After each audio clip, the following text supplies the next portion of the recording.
काँग्रेसकडून शरद पवारांच्या राष्ट्रवादीला यापूर्वीच विलीनीकरणाचा प्रस्ताव 2024च्या लोकसभा निवडणुकीपूर्वी दिली होती ऑफर। शरद पवारांना राष्ट्रीय अध्यक्षपदाचीही होती ऑफर, मात्र पवारांनी अध्यक्षपदाची ऑफर नाकारल्याची माहिती।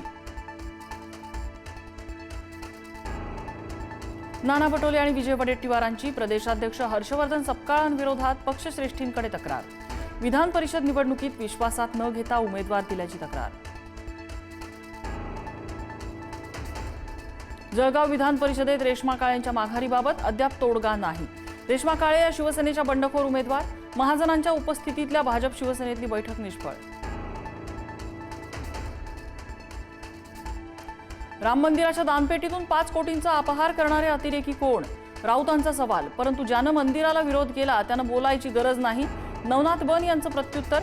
संबंधित लोक खूप प्रभावशाली, नाव घेतलं तर अडचणीत येईल, बृजभूषण सिंह यांचं वक्तव्य। शेतकऱ्यांनी पेरणीची घाई करू नये, अन्यथा दुबार पेरणीची वेळ येईल।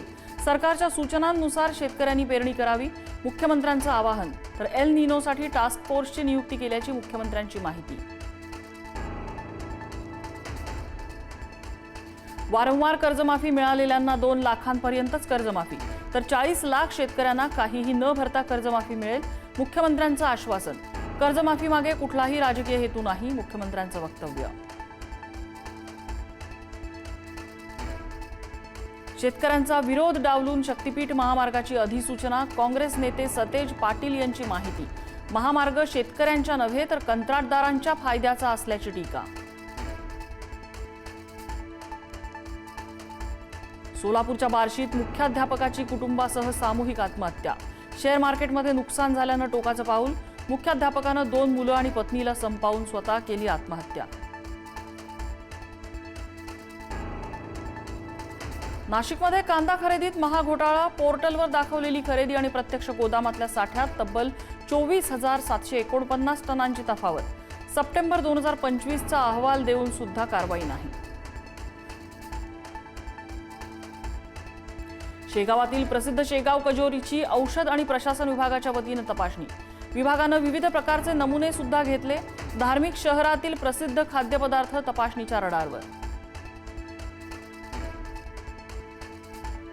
गुटखा विक्री प्रकरणात आता मकोका लावणार, अन्न आणि औषध प्रशासन आयुक्त तुकाराम मुंढे यांचा इशारा।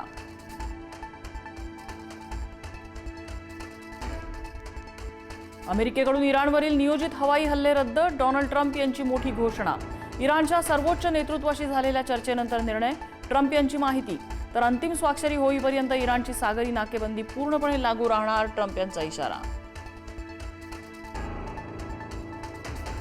आठवड्याच्या शेवटी शेअर मार्केटमध्ये उसळी, सेन्सेक्स तब्बल 1760 अंकांनी वधारला। अमेरिका इराण शांतता करार होण्याच्या मार्गावर असल्याचा परिणाम, निफ्टीतही 450 अंकांची वाढ।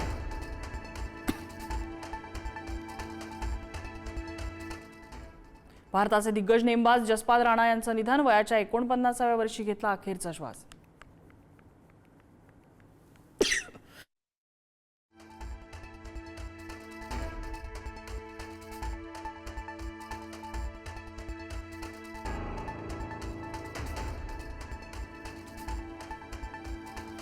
न्यूझीलंडचा महान फलंदाज आणि माजी कर्णधार केन विल्यमसनची आंतरराष्ट्रीय क्रिकेटमधून निवृत्ती। केनच्या न्यूझीलंडसाठी सर्वाधिक 19,346 आंतरराष्ट्रीय धावा। निवृत्तीमुळे न्यूझीलंड क्रिकेटमधल्या एका यशस्वी युगाचा शेवट।